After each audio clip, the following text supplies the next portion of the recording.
রোগটা হলো সুন্নাহ তরিকায় নাম রাখতে গিয়ে চিন্তা করে এই যে নাম, সুন্দর একটা নাম, ইমাম সাহেব হুজুর বলে দিলেন এই নামটা আমার বংশের মধ্যে কারো আছে নাকি দেখি।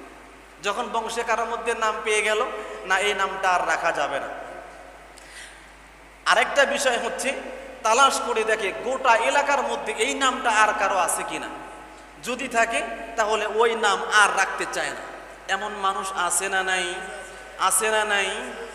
ইমাম সাহেব হুজুরকে নাম রাখার জন্য বলে, হুজুর ইসলামী অনেক নাম আছে, আপনি তো জানেন, আমরা তো জানি না, বুঝিও না, একটা নাম রেখে দেন। ইমাম সাহেব একটা নাম বলার কারণে বলতেছে, হুজুর এই নামটা তো আমাদের বংশে অমুক জনের ছেলের নাম, এই নামটা রাখা যাবে না, অন্য নাম দেখেন। কয়েকে কয় না বলেন? কয়েকে কয় না? আরে প্রিয় মুসলমান ভাই আমার, কথাটা লক্ষ্য করে বুঝবেন। ইসলামী সোনালী যুগ নামে যেটা আমরা চিনি, সাহাবায়ে কেরাম রাদিয়াল্লাহু তাআলা আনহুম আজমাইনদের যুগ, বাবার নাম যেই নাম তার সন্তানের নাম ওই নাম রাখছে, এমন ইতিহাসও পাওয়া যায়। দাদার নাম যেই নাম নাতির নাম একই নাম, এরকম ইতিহাসও পাওয়া যায়। আছে না নাই? হুসাইন রাদিয়াল্লাহু তাআলা আনহু উনি কার ছেলে? হযরত আলী রাদিয়াল্লাহু তাআলা আনহুর ছেলে।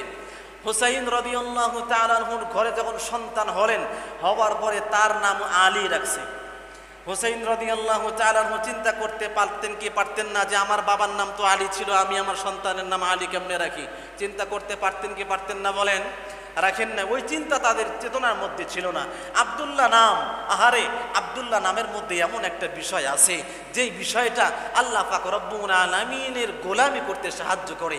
আব্দুল মানে গোলাম, আল্লাহ মানে তো আল্লাহ, আব্দুল্লাহ মানে আল্লাহ তাআলার গোলাম, যার নাম তো আব্দুল্লাহ হবে, এই মানুষটা তো চিন্তা করবে আমার নামই তো আব্দুল্লাহ, আমি তো আল্লাহ তাআলা গোলামি করব। নামের দ্বারাও নিজের আমলের ক্ষেত্রে প্রভাব পেলে, কথা বলেন ঠিক কিনা?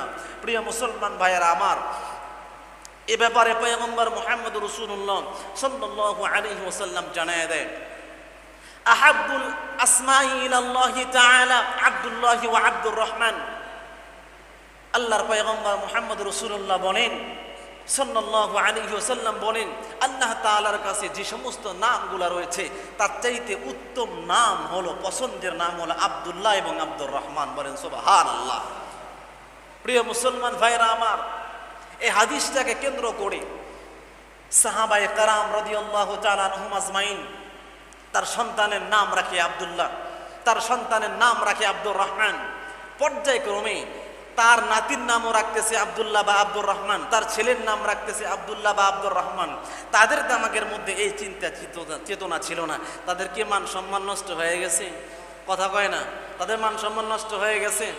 অথচ তাদের সম্মান দিন দিন বাড়তে বাড়তে বাড়তে বাড়তে আমাদের পর্যন্ত এসে পৌঁছে গিয়েছে।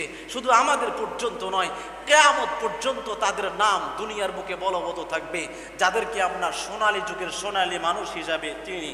আল্লাহ পাক রব্বুল আলামিন যাদের ব্যাপারে বলেছেন, রাদিয়াল্লাহু আনহুম ওয়া রাদু আন, ওরা তো আমাদের উপর, আমি মালিকের উপরে সন্তুষ্ট হয়েছে, আমি মালিকও তাদের উপরে সন্তুষ্ট হয়েছে। শুধু তাই নয়, তাদেরকে জান্নাতে মেহমান বানায়া দুনিয়ার থেকে নিয়ে আসছে। বলেন সুবহানাল্লাহ। প্রিয় মুসলমান ভাইরা আমার, মানুষের কথা, মানুষের প্রবদ, মানুষের নানাবিধ আক্রমণাত্মক কথা কি আমাদেরকে দিন থেকে দূরে রাখতে পারবে? বলেন পারবে?